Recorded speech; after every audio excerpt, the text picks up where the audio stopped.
probably saw that already. I mean, I blew the surprise, right? I did that.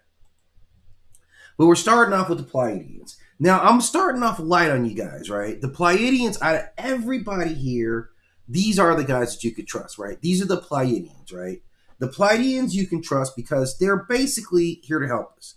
Now, the Pleiadians come from a very specific star system called the Pleiades star cluster, right? And I'm going to show you this Pleiades star cluster because it's important when you guys be able to look into the night sky. You can't say you didn't learn anything today from now. You can't say that you didn't come over here and didn't learn something today. Let me pull this up for you guys, right? All right, so when you see this, the Pleiades star cluster, it's called the Seven Sisters, right? This is the star cluster you got to be up on. You have to be up on this one, right? Because it's linked into so many mythologies, okay? This is real talk. This is linked, like the Taurus star system is linked to Aldebaran. Aldebaran is within this. That is said to be where the Aesir, right? Where the Greek gods are said to come from is Aldebaran. I believe that's the name of it, Aldebaran. Now, the Vanir, remember, if you listen to the story, if you read the Norse mythology, they talk about two sets of gods, right? They talk about the Aesir. Those are the ones that we know about. That's Thor, that's Odin, right? That's those, Balder, right? They're all Aesir. The Vanir live among them. They have been at war. I'm trying to think of any Vanir names. I can't think of one, but they're woven in there. Like basically those two halves that got into a big war, and then they stalled it out. So like they were Vanir that lived among the Aesir or the Asgardians, right? So they're said to be there from this Pleiades star cluster. So you're saying the Aesir, the Asgardians, are from Alderaan, and I'll look that up just to kind of clarify that, right? But these guys are said to be from the Pleiades star cluster, which is in the same. They're all in the Taurus star system, I guess is the name, right? They're all in the Taurus star system. So these guys are considered to be deities in a lot of mythologies. Like in a lot of mythologies, they're straight up called like gods, right? And what they're rooted in, though, is basically being pretty mellow. Like even among the Aesir, they weren't violent like the Aesir, right? I'm gonna move this out of here, right?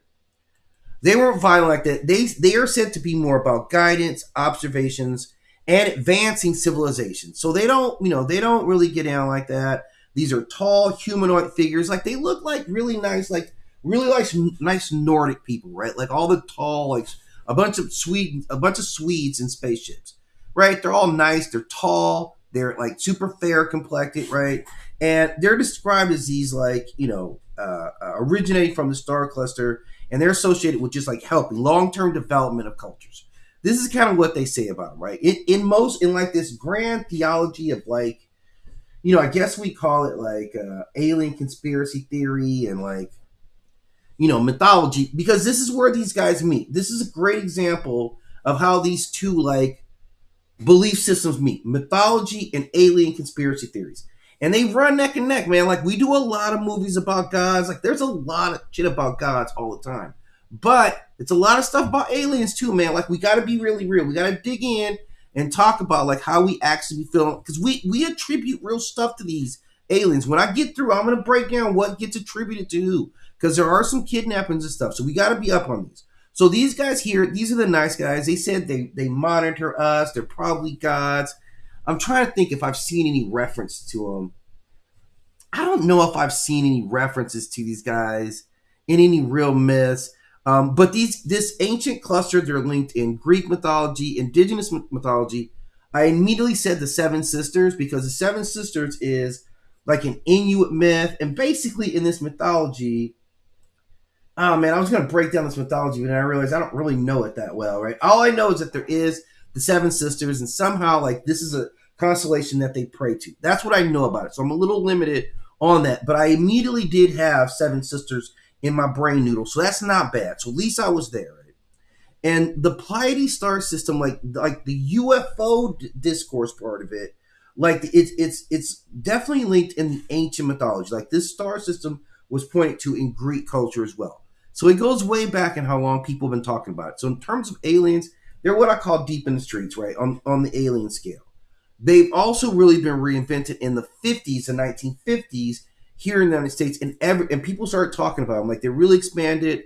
Like a lot of the New Age stuff. Like if you want to learn about the Pleiadians, talk to New Age people, because New Age people are all up on it. It's kind of crazy. I wouldn't have thought like you guys are all New Age people are all up on a specific alien, like enough that they can kind of tell you about it. They'll tell you the star systems.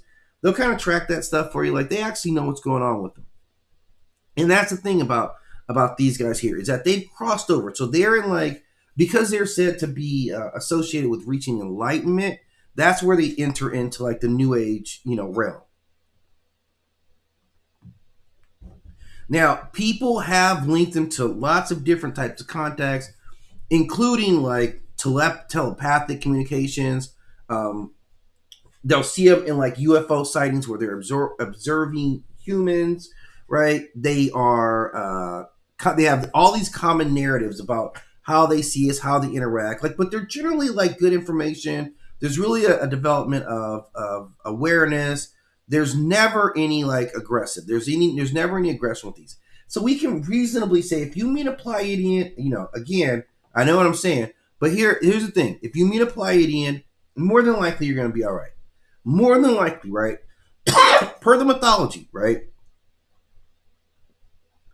And these guys generally just want things to be cool, so they're reflected in a lot of our culture, like the Chili Peppers. Red Hot Chili Peppers talk about the Pleiadians in at least two of their songs. Like I'm a big Chili Peppers fan, right? Like I went to college in Southern California. Like I graduated like '94 or something like that in Southern California, man. So like I mess with the Chili Peppers, right? I know all about the Chili Peppers.